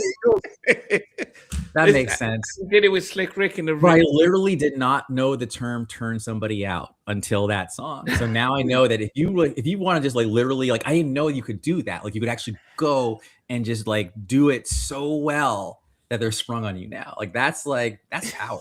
Sorry, I'm just being real. So like now I know you turn somebody out is like a concept, and I love you, wouldn't turn you out. So all good. Stop tripping. When Kyle West says they wanted to go back to the first album, they literally almost went back and did some remakes of the first album. So yeah. Turn You Out is featuring Slick Rick. If I'm Not Your Lover, featuring Slick Rick, and it just says "If I'm Not Your Girl," and it just it was almost like let's just update that track. Like a sequel. Yeah, Cool. yeah. Okay. Down to the top 3. See what Dave was saying. Dave said something interesting there. Yeah, remember that Al and Slick did "If I'm Not Your Lover" remix, and that's why, as I said, he brought Slick Rick back on this track, and it just evokes the same memory of it. Cool. Number 3 for me. Oh goodness, I've always loved this track, and it's just so different. I don't think you guys gave it much love. At one point it got to number 1, but then it kind of went back to number 3. Papes in the End. I just loved the whole the whole Albie Shaw rapping. Doesn't sound like him at first. I'm thinking who's rapping, and the Howard T production is just bananas. I just thought it's just one of my favorite happy. The only issue was I don't know who Greg is. Greg Tonice. It was almost like I've searched everywhere and I couldn't find who she is. I felt she really held that track down with her flow. I'm surprised she wasn't featured anywhere else. Who is it? Who did you mention there, Namdi? Greg. She's called Greg. What was she listed at? Greg to the Head. She was the female Vogue rapper. She's called Greg to the Head. Was it not Lady Kazam? No one knows. She was the female rapper who was working with Howie T at the time. I'm sure it's Lady Kazam. Okay. But she wasn't. But do you have the album there? What's it? What's it? I'm trying to look for the credits because there's no actual credit. Oh, let me just see. Yeah. She was the main girl. Greg is in a Right Now video. Greg to the Head. Is she? Greg is in a Right Now video. Lead vocals. Albie Shaw and Greg to the Head. Sorry, I'm looking at M Max shot glass. I guess what did you say? Your first round for 2026. What did Dyer say here? It says Greg said was an upcoming rapper discovered by Al, but she was really good. I just she was really good. I really loved the song. From the first time I've heard it, I've just really enjoyed the whole flow of it, and so I just think that I don't know what happened, why she didn't. I don't know if Tony has some inside knowledge. He says she used to date Eddie Murphy. But I will look at the Right Here video and see if she is the one that's there. Even Dyer has collaborated. Yes, she was in Right Now video. So yeah, all right. But she could rap as well. Okay, so that's number 3 for me. Papes to the in the end. Yes, VJ, what's number 3 for you? I was going to say a shout out to Brandon, and his number 1 song was Papes in the End. And I just wanted to say that in honor of your number 3, Namdi. Wow. So he got to somebody's number 1. Oh, okay. Somebody made it. That was their number 1. So okay. I thought you'd find that interesting. Number 3 for me, produced by Devante, Albie Shaw and Carl West. That as a sentence is just beautiful. I love it. And this could easily have been my number 1. Easily, as could Playing Games. It didn't. It's Channel J of Albie's Private Times Reincarnated. It's See the Lady. I love it. It's so high. You really feel it high. It's so good. Wow. See the Lady's brilliant. I love it. Listen to Okay. it again, man. Yeah. M Max, sorry. Brandon. And it features Chub Rock, so you can't go wrong. Yeah. Chub. Okay. So we're laughing because I want to know. Ed Mac is Get the Jeff Beers in. Get the Jeff Beers in. Well, yeah, but we've got, yeah. Come on, the New Jack Kid loves Papes to the End as That's well. Brandon. That's Brandon. Oh, that's Brandon. Um, Okay, well done, That's Brandon. Brandon. Shout out to Brandon. Stevie, what about you? What's number 3? Originally, this was going to be my number 2, but spoiler alert, it's been moved up to number 3 by an up tempo. But number 3 is Natalie. I really rate this track. Wow.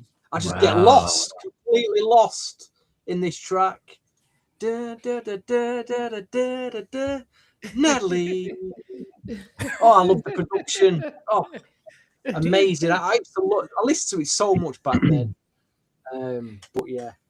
Do you prefer the original or the remix? The original. The original. Okay. Mind you, I've got to remind myself of the remix, but it's the original for me. Original's fantastic. Definitely. Yeah. It's Kyle West, a bit of Kyle West magic in it, really. Okay. Andrew, what about you? So this one surprised me. I thought it was going to be number 1, but then when I searched my feelings, Luke, I then realized it was not number 1, it's number 3. And it kind of goes something like this. You're feeling kind of right now, honey. Ooh, sexy, yeah. You're feeling kind of right now, sugar. You make me want to smile. You're feeling kind of right now, honey. Don't you go nowhere. So don't you ever go away. Do, do, do, do, do. I like what you're wearing, baby. You're soft as the morning cloud. You can get me going up and down. Oh no. Anyway, right now is I want to do the if you want to see me perp. I'm not going to do that. I'm going to scare you guys. But it's a great song. Don't waste time and just please me. There's so much swagger in those lyrics. Soak up all of my affection. You know what he says? All of my, it's like New York, right? All of my affections. Baby, gonna learn my lesson. Tevin was like, hey, don't take my song. But anyway, right now at That was number another 3. Easter egg. Yes, That's another totally. Easter egg. That lyric is from another Wanna album. be alone with you, and there's nothing else I'd rather do. Come on. I just want the chance I had again. You know, just us two till the end. And that's the only Tevin Campbell I will attempt. Anyway, right now, number 3. I saw a couple of number 3s in the audience, so thank you for like feeling me. But now the real mystery is going to be what's number 2 and number 1. Yes, that is the question. Okay. Well, going to my number 2. What did I put? Because I like to. Because I did my homework this time, and I wrote down. What did I wrote down the production of this. Kyle West was on his Mozart. So Kyle West, for those who don't know, Albie Shaw's first cousin. Kyle West's dad and Albie Shaw's mom are brothers and sisters. And Kyle West was a classic pianist, and he was into classical music before Al convinced him to drop out of college to do his production. If you listen to this track, you would see Kyle West going into classical music. You can hear, if you ever listen to Mozart and hear the type of piano playing a Mozart does, you hear it on this. And I said, wow, I could hear Mike singing this song. And as I'm saying that, I'm hearing the kids in the background. And I'm saying, this is a Michael Jackson track with the kids. I'll Never Hurt You Again that is when he was like doing his Michael Jackson. I'm going, and he had the kids to do that's the whole vibe. And it's not the bad thing. It's just the whole thing is like Heal the World, and yes. You know, if you listen to Heal the World, you have the kids playing at the back. If you go to Dangerous, listen to Heal the World, and you have it starting off with the kids saying, "We want to make it a better place," and then it starts off. This is the whole thing. It was like he probably listened to Dangerous and thought, okay, let me do some of that stuff. I loved "I'll Never Hurt You." I loved the production. Loved the vocals. Maybe the kids. I had kids in the background. You probably could have said for a remix, remove them out.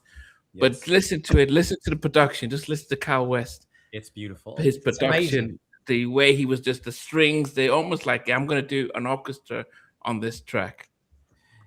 Number Even the two. way his That is harmonies are definitely a towards Natalie the pick, end. that.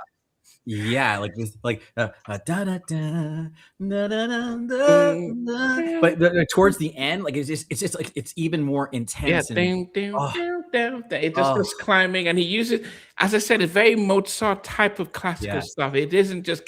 I was like, oh, Kyle West was just doing his thing there. But yeah, it's definitely one of the things that. Give me chills, man. Now, have you heard the Stuff. MJ Vault drops this week? Oh, what did he say? Benson was saying that. Have you heard that the Michael Jackson Vault tracks dropped this week? Oh wow. Yes, I need to look into that. Mhm. Yes. So we've got Tony here who seems to be dropping some eggs here. I had the promise to work with Alan's son Quincy and Quincy's Night and Day remake featuring Al. He was humble, a nice person, and I started working on Al's new project. Oh, okay. That would be interesting. I remember that remake. I do remember that Quincy remake. Yeah. That is like a doppelganger of doppelganger. It's crazy how much Quincy looks like Al. It's nuts. That I mean, that's yeah, it's nuts. It's like that is your mini me. That's your clone. Yeah, Nuts. yeah. Okay, so that was number two for me. I'll Never Hurt You Again. I don't know why it's at the end of the album, but anyway. But actually, my number 2 and number 3 were both number 12 and 13. So Yeah, okay. easily done though with this album, right? Okay, PJ, what about you? Number 2, produced by Albie Shaw and Carl West. There are remixes of this by Timar, as I said earlier. I was convinced that this was a Timbaland remix. I really thought it was a Timbaland remix for quite a while. But it's a guy called Tim Rouse. He hasn't done much else. This is obviously my number 2 is obviously the single Right Now. It's sampled in Jean-Michel Rotin track Pani des Odes from 2013. It's all right, but that's the only sample or sampled track from this song. But Right Now is fantastic. That's my number 2. Nice. Okay. Yeah, it's great. It's a great song, and this cover is so lovely. I love this. Yeah. Such a great cover. It's probably come from that photo shoot, hasn't it? I'm just thinking. I love the booklet. Oh, look at that. You know, they put some effort into this booklet as well. Is that Kim Porter? Photograph. It looks like That's Kim, right? Kim, Yeah, yeah, it's it is. Kim. Kim. It's totally Kim. Okay. Yeah. Gives me And chills. Dayu, you said something about a Mark Rooney remix. If there is a Mark Rooney remix of Right Now, I would love to hear it. I bet that would sound incredible. So if you have any information about that, that would be great. Mhm. Please do share.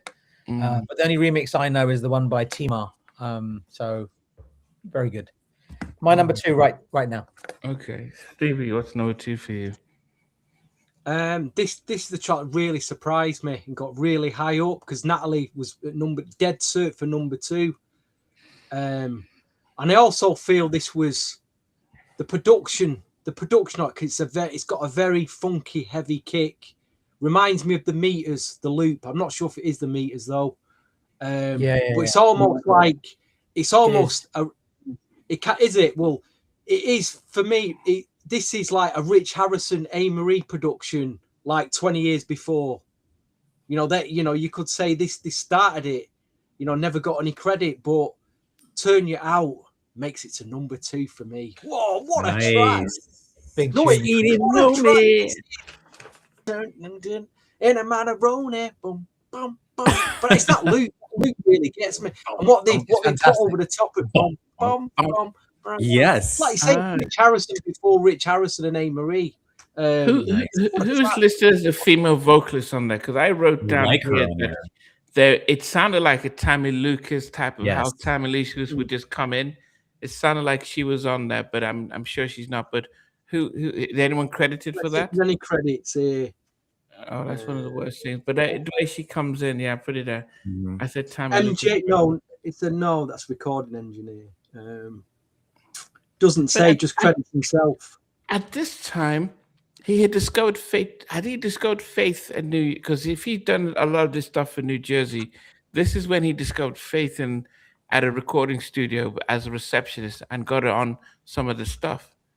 I Mm. did wonder if she was on there and stuff. But anyway, It probably okay. it might have been about that time then, right? Maybe. Yeah, because she was with these guys and he discovered her around this time. So I wonder if she featured on any of these tracks but wasn't credited. Yeah. Yeah. Bashir, you've just said that the Right Now remix is Timbaland and Timar. If that's the case, that's incredible. I thought it was. I was under the impression it was, but there's no credits, and I thought Timar was Timbaland. So maybe Timbaland wasn't credited at all on this, but that would make sense with the Devante connection, right? So Yeah. that is interesting. I not sure, but if you've got any information on that, please share, Bashir, or anybody else. Hello, Emma. Okay, Andrew, number 2 for you. So number 2 reminds me again of Al B's kind of like New York connection. So I was at a happy hour at work, and Dean Martin has a song, and people were doing it was like a karaoke, and the song was called "Ain't That a Kick in the Head." And I'm like, oh, okay. So Al B was referencing the Brat Pack when he did that. Not Brat Pack, Rat Pack when he did that song. And everything you said about that song, Namdi, is what I thought the whole time. I was like, I thought Right Now is going to be number 1, but the song sounds better to me now than it did even back then. You had the R, you had like the God MC on your track. Just the beat, everything about that song would have worked. I already had the video in my head. Like it's all uptowned out again, combat boots, leather, very much. And it would have needed a remix, to be fair, but still, like that could have actually cut through and been like, it could have kept up with Father MC, it could have kept up with Jodeci, could have kept up with Mary J. Blige. And again, and my remix would have had like an opening rap with Rakim, then Al B, then everything, and then Rakim does the rap in the middle, and then the end. It was perfect. I love that song, and even the way the bass, the whole everything about that song is nothing but we are not even I am. We are the shit, and that's and nobody is effing with us. That's what that song is to me. Yeah, love that song. Yeah, kick in the head. So that's I'm listening to it. I'm thinking, what? And as I said, I heard Natalie, and I see the album, and I heard Natalie, but then I'm thinking, if you really wanted to cut through the noise, you needed some of these other tracks that really, especially out of Rakim on it, do some remixes. Go to Eddie F and say, let's do an Untouchables remix on this one.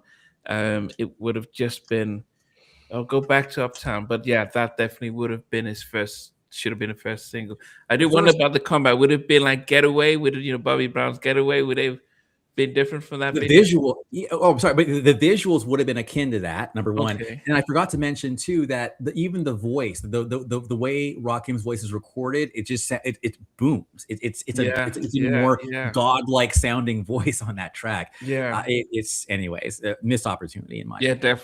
Definitely. Imagine it's like having Michael Jackson sing a hook on your track and you don't release the single, or back in the day when you had a Bobby Brown featured on the track and you don't release it. It's almost like, it's like what a waste. And it's funny you mentioned Michael, because he even goes, baby, baby, baby, which is like a James Brown thing, but Michael did that in his audition for Motown. So baby, baby, baby, like he does that in the track. Yeah, everything about that, I'll be sure. Yeah. And the like it's just nobody speak on us. You're like, well, I'm glad you kind of because I had it all first single. I was saying the first single. I knew this would cut through, but yeah. Okay. So before I get to number 1, I will go and start with number 13 down to number 1. And it would be surprising to most of you guys that number 13 is Turned You Out, which most of you guys put in the top 5. Number 12 is See the Lady. I think I didn't want to rank it because it was Channel J and I'd heard it from the first time. So I just thought, well, that, so I just, and Ooh for You Lady. I did think it was just a little bit. What did I put down here? I think I said it was just a little too, it was Rescue Me Part 2. I didn't say much about that. Yeah. And number 10 was Thanks for the Great Time Last Night. Number 9 is Natalie. Number 8, Kick in the Head, which I think should have been the first single. Number 7 is I Don't Want to Cry. Number 6 is You and I. Number 5 is Die for You. Number 4, Playing Games. 3 is Papes in the End. Number 2 is I'll Never Hurt You Again. And of course, number 1 is definitely Right Now.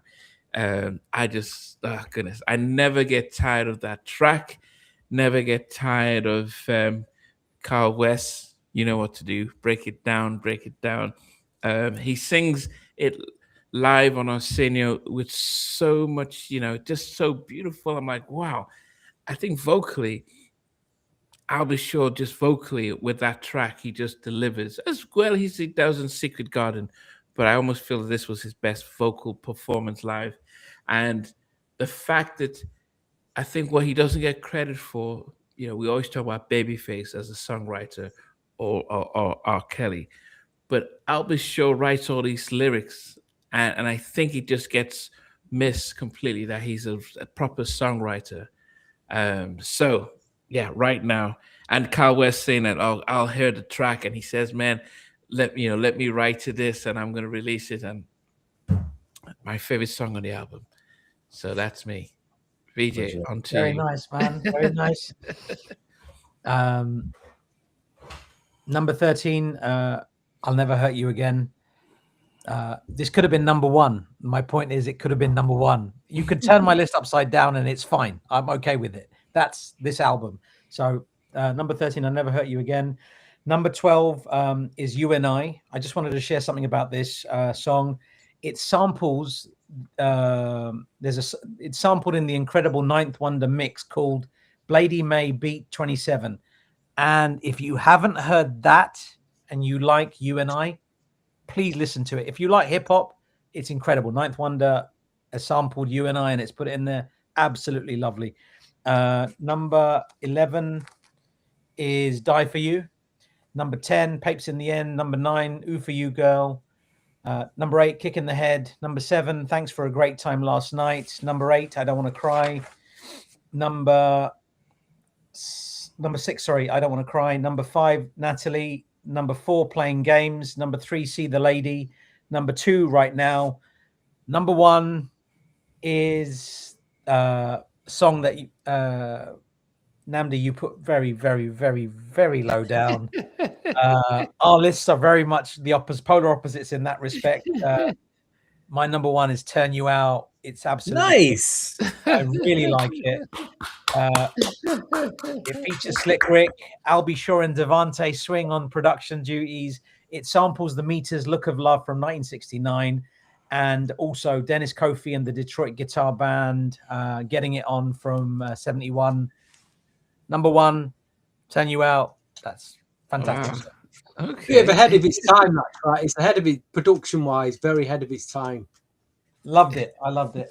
And you know what? There's certain songs, I know it's like you could argue that it's a rehash of Channel J, but there's certain songs that you just like. And I love Channel J. And the fact that this came on this album in the version it did, yeah, it just made sense. Yeah. Okay. Steve, what about you? Number 13 is what you had at, is it number 2? I'll Never Hurt Again. Did you have that number 2, Namdi? Or was it number 3? I can't remember. It was number 2. Was it number 2? Number 12, I had Papes in the End. I thought it was very different to the rest of the album. I just thought the lyrics were a bit corny. That's why it's at number 12. Just a bit. They were just rehashing lyrics from, what he said in other albums. Fun. It was a fun track, though. And I do like Howie T's production a lot. I do like production. But I just thought the rapping was a bit, you got to think of rapping in that era, the golden era, what was coming out, and that just. Number 11, Die For You. What can I say about that track? Again, it's just, I do like it, but that duet, it just doesn't mold well, does it? But I do like the track, and that's why they're the reasons them three didn't make my top 10. Number 10 was I Don't Want to Cry, which I think it's been a grower over the years that it didn't instantly hit me at the time. Number 9, See That Lady. Ooh For You Girl at number 8. 7, You and I. I'm glad I moved that back now. I'm kind of glad I moved that back. Number 6, Kick in the Head.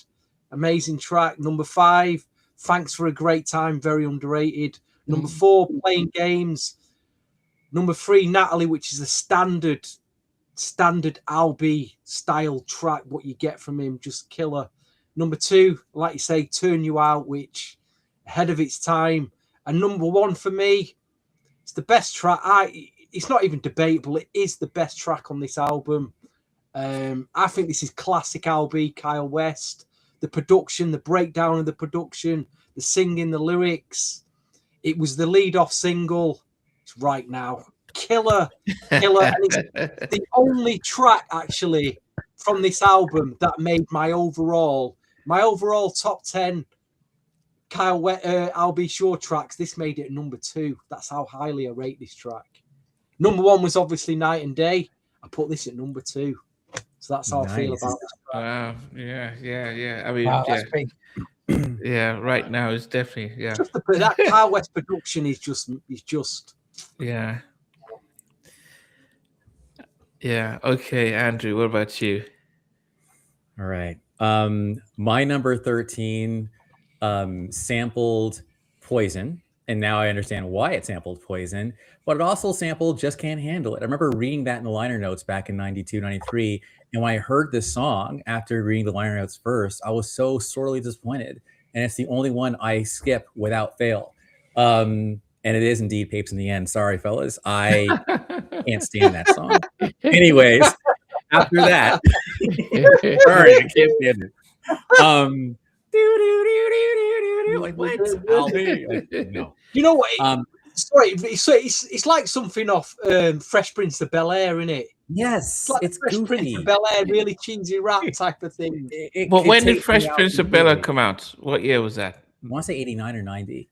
Probably as a around TV 90. show. And this was probably, it was around that sort of timing, summertime, that type of stuff. Anyway. It was like 2 years later. It was starting to get more serious. Like you're all Jodeci out, and then you Here I am, born and raised, and yeah. Steve, you hit on the head, dude. That's you guys exactly like what cheesy it was. rap. I know all of you listen to Oochie Coochie by MC Brains. I know you do, man. Don't lie to me.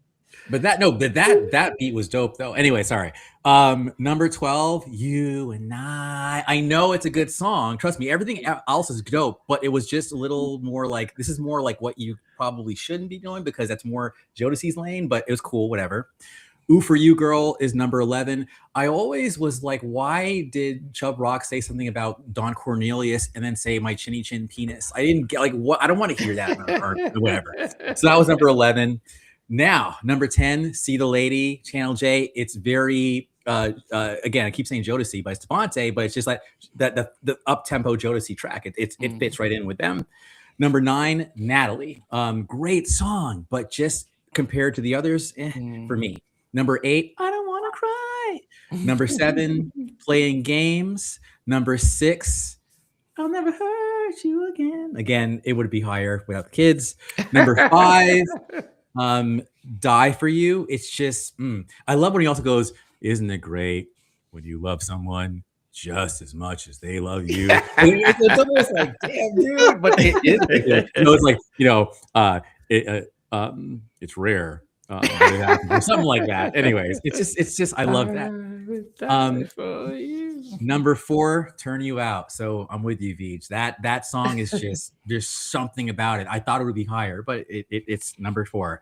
Number 3, Right Now, because it's like that song that I thought was gonna be number 1. Number 2, Kick in the Head. So you guys already know. This song, number one, actually samples a bit of Naturally Mine. That dun dun dun dun dun dun dun Yeah, dun dun dun dun, right? So thanks for a great time last night. That is the only song. I just want to thank you. I want to thank you, baby. I mean, that song is where did you learn that from? And when can you do it again? I mean, that song is, to me, That's Michael Jackson. it is. It's perfection. The only thing I don't like is, and that Namdi, on the podcast you had with Kyle West, you asked why did it have a parental warning sticker? Yeah. That's why. Oh, don't bite. Like Yeah. whole like fellatio. Yeah, like, yeah. It like, starts it off like that. It just they should have had a skit, separate track, and Yeah. then and even like the intro is too long, but that's Yeah. okay. That's the album version. Should have been a single. Thanks for a great time. And that's when the last thing I'll say is Kevin Dean did my number one and number two, and I wasn't even checking for Kevin Dean. I just noticed that pattern. Yeah. So I am. Oh, last thing I'll say is even during the pandemic when I go on these like walks to like for fitness, Thanks for a Great Time was always on my playlist. I love that song. Yeah. Wow. Yeah. And as we've both been saying, that to me, that and Kick in the Head, I said Yes. could have been those lead singles. It would have been such a bigger market.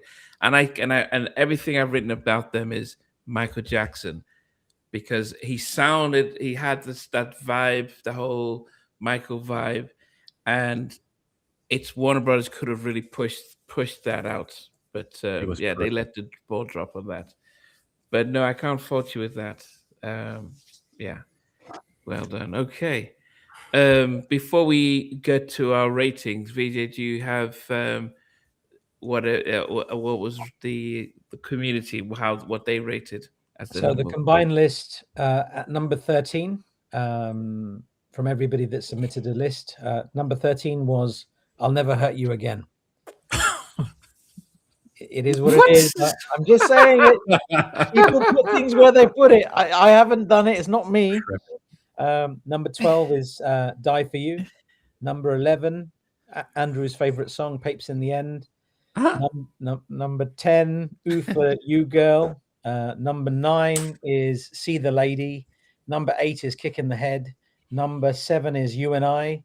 Number 6 is "Thanks for a Great Time Last Night." Number 5 is "Natalie." Number 4 is "I Don't Want to Cry." Number 3 is "Playing Games." Number 2 is "Turn You Out." And rightly so, number 1 is that. So well done, Stevie. Stevie got it right. Yeah. And an interesting thing about that song, I can't believe what Bashir has shared with us today. I looked at the credits on the back, and it says that the remix is by Timar. But Bashir said the credit's not on the sleeve, it's on the CD itself. So when I look at the CD, it says the remix is by Mark Morales. Mark Morales is one half of Soul Convention, and that has just blown my mind. With Corey Rooney. Yeah, that's insane, man. So there's a remix of Right Now. The remix of that is with Mark Morales. Wow. Thank you, Bashir. You are a superstar. Yes. Okay. Out of a 10, VJ, what would you give the album? This is a solid 8. There's not a bad song on this album. I have to give it. It's a very, very strong album. There's nothing bad on this album. Yeah. I can listen to any song and be happy. I don't have to skip a track. Stevie, what about you? Sorry, what was the question? What would you give the track album out of 10? See, Colin. Max at 6. Wow. It's not got any. If I'm really honest, has it got any classics on it? Classic R&B tracks? The answer's no, it hasn't. Is it a solid album that you can play from start to finish? Yes, it is. Even though, really, to be honest, it's a 7 at best out of 10. Okay. If we said everything, there's no classics on it. Even though right now is probably the only track that but it didn't hit, did it? It wasn't a massive track. So for that reason, it can't be 10 or 10, this album. So I'm going to give it 7 or 7.5 maximum. That's it for me. Thank you very much.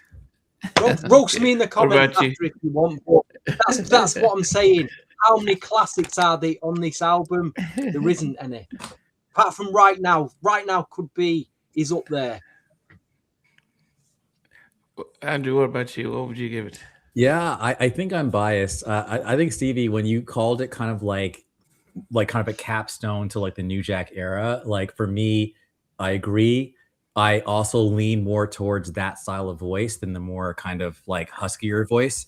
So, and also as a listening experience, it's like I can literally start it and not even have to touch it anything until Papes in the End, and then I go back, right? So anyway, no, for me it's a 9. I love the album, and it was for me like almost a part of growing up, like learning that the world isn't fair. Because I remember this album came out at the same time as Keep It Going On by High Five, and I'm like, how is like, I mean, Quality Time's a great song, don't be wrong, but I just felt like as an album, this one was better to me than Keep It Going On. But I think Keep It Going On did better, you know? Yeah. Like, huh? Why? Huh? So yeah, no, I love this album, and I'm just super, again, glad and honored that I got a chance to talk about this with y'all and like the group, because I it's a solid 9 for me. Trevor says 9. I would give it. I gave it an 8. And it's not a bad 8. It's a high 8. Definitely, as I mentioned, and I told Kyle that this was, even though In Effect Mode was his groundbreaking album, it goes into New Jack Swing folklore. But to me, this was one of the ones that as I say, when I think of I'll Be Sure, this album just always jumps out to me. So definitely giving it a nice solid 8. Girls loved High Five. So guys, we appreciate everyone who joined in. I'm sure Al didn't join us in, but I'm sure he's watching and stuff. And we appreciate everything. And we did say, to me, I felt listening to the album, I was like, yeah, this is when the strong male vocalist, the church vocals became more dominant, both male and female, and it really had an impact on those other singers from the 80s that just, it just affected them. AKA Ralph Tresvant really didn't make it through, but outside of that, it is definitely a beautiful album. So we will be back. Can I say one thing, Andy, just before we go? Yeah, go ahead. It's one thing. I just want to say, 35 years into the future, I may not be here, but I'll tell you what, there'll be a generation upcoming they'll be discovering these New Jack Swing albums. Hopefully, they'll be watching this now 35 years on. I want to say hello to you. Thank you for watching. 35 years on, you've discovered New Jack Swing. Thanks for watching. That's what's up. That's definitely the case. I like that. Okay, guys. So we would definitely discuss our next album. But as always, we appreciate you guys. Thanks for making our Sundays an amazing time. And we'll definitely catch you later. Take care. See ya. Bye. Thank you, guys. Take care. Hey guys, thanks for watching. Thanks for being a part of Halftime Chat. Please remember to subscribe, share, and comment. But most importantly, why don't you become a member of Halftime Chat? We've got amazing videos, amazing perks, and being able to support the channel. But anyway, thanks for watching. Take care. I never participated in that category. Somewhere in between. For even loving us, on which I did miss you with. What was it like growing up? She's still making an impact on 4 houses down. I have a pieces. I didn't get this one and that one. That works for you, but just for me, No. Okay, They don't stand with Joseph's voice winning all spirits.